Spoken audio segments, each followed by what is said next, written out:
This week in agribusiness, serving America's most essential industry with agriculture broadcasters Orion Samuelson and Max Armstrong, and featuring agriculture meteorologist Greg Solier.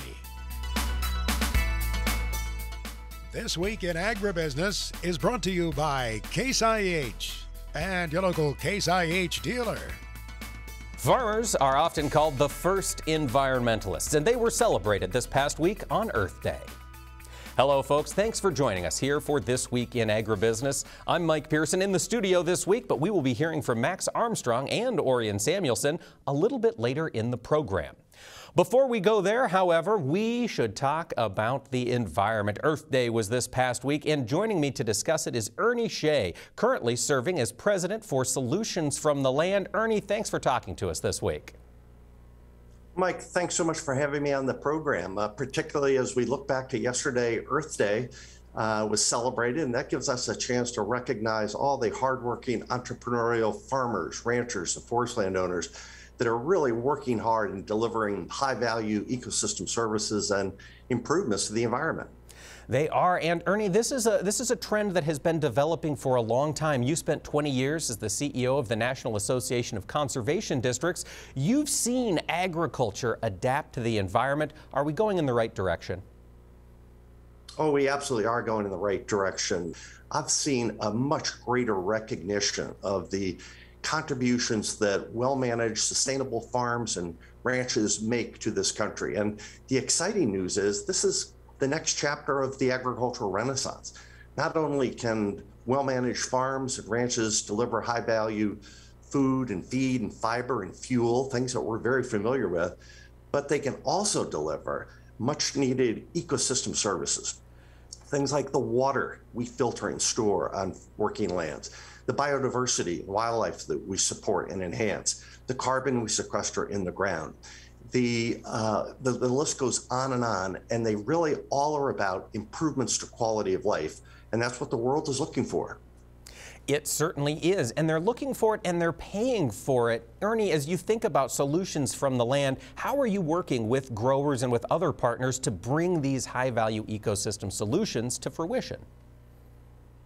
Well, it starts with the conversation, Mike, and so many farmers have been felt beat up by the public at large, by environmental activists, by policymakers even, for the problems that they create from the land. And they feel like they haven't been recognized in totality for all that they do. And what we've come to realize, and have been working on it for the last 20 years, is that there is so much more good happening than there are problems. And sure, we're not perfect, no industry is.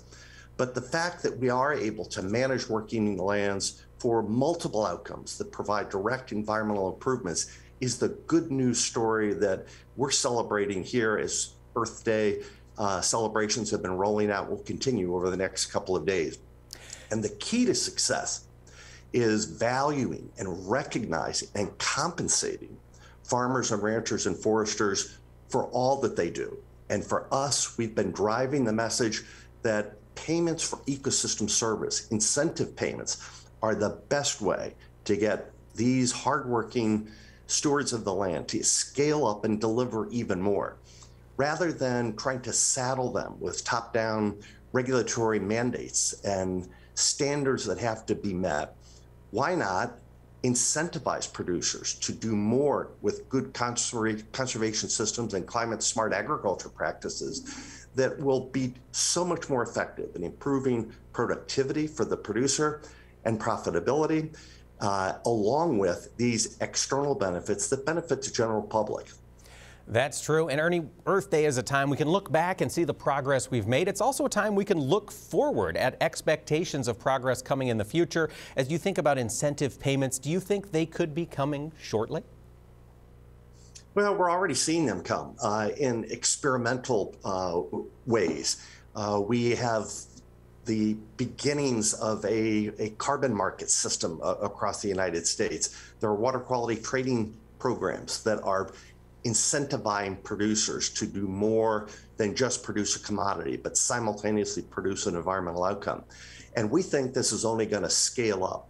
As we work in Washington and as we work within the UN system globally, This is the key message that we're taking forward, that we need to transform from being so government-centric and focus on litigation to affect outcomes, and shift our focus to multi-stakeholder partnerships and collaborations where actors across the entire value chain with farmers at the center think creatively about how they can, at a landscape scale, deliver the outcomes that will benefit them and the general public.